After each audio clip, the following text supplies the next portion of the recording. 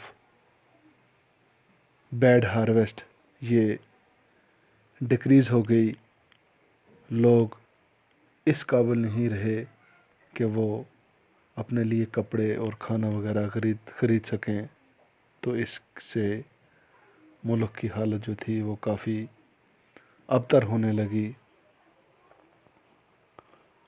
1848 میں جب بہت زیادہ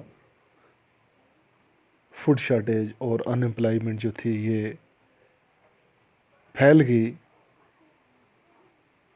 تو پیرس کے لوگ سڑکوں پر نکل آئے، انہوں نے دھرنا دیا، اور وہاں کا جو کانسٹیٹیوشنل ہیڈ تھا ان کا لوئس فیلپی، اس کو وہاں سے انہوں نے زبردستی بھگا دیا اور نیشنل اسمبلی کے طور پر وہاں پہ انہوں نے ایک ہیڈ بنایا، ریپبلکن ہیڈ، یعنی کہ ایک ایسا ریپرزنٹیٹیو جو ان کا الیکٹڈ ہو، اور صرف میلز کو وہاں پہ رائٹ ٹو ووٹ جو تھا وہ دیا گیا، اور رائٹ ٹو ورک جو تھا وہ وہاں پہ دیا گیا، اور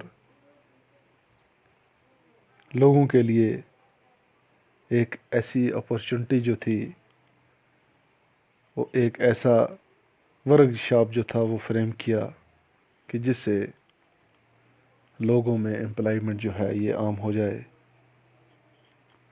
جہاں تک سلیشیا کا تعلق ہے، جو کہ آج پولینڈ اور جرمنی کے ساتھ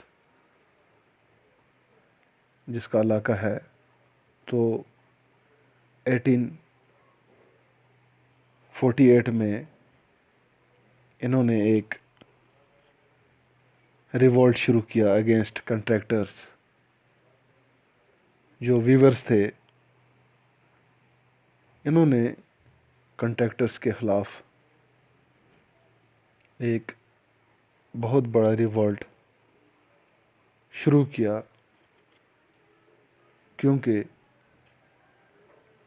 کنٹریکٹرز یا انٹرپرینیر جو تھا یہ ان کے ساتھ چیٹ کرتا تھا، ڈس آنیسٹی کرتا تھا، ان کی پیمنٹ جو تھی ان کے کام کے مطابق ان کو نہیں دی جاتی تھی،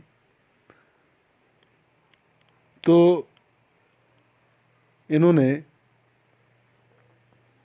اس کے خلاف بہت زیادہ احتجاج کرنا شروع کر دیا، یہاں تک کہ بہت سی تعداد میں ویورز جو تھے انہوں نے اس کے گھر پر حملہ کرنے کی کوشش کی، اس کے بہت سارے املاک کو نقصان پہنچایا، یہاں تک کہ اس کی کھڑکیاں، دروازے وغیرہ بھی توڑ پھوڑ کرنے کی کوشش کی، اور اس کا بہت سارا مال جو تھا انہوں نے لوٹ لیا، جس کی وجہ سے وہ کنٹریکٹر جو تھا وہاں سے بھاگ نکلا۔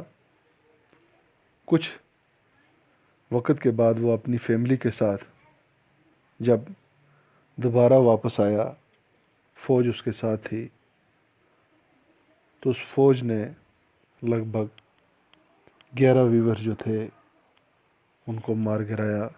تو اس کے بعد لبرلز کی جو ریولوشن ہے 1848، اس کے بارے میں ہمارا نیکسٹ ٹاپک ہوگا۔ تو آج کے لیے ہی اتنا ہی، شکریہ، خدا حافظ۔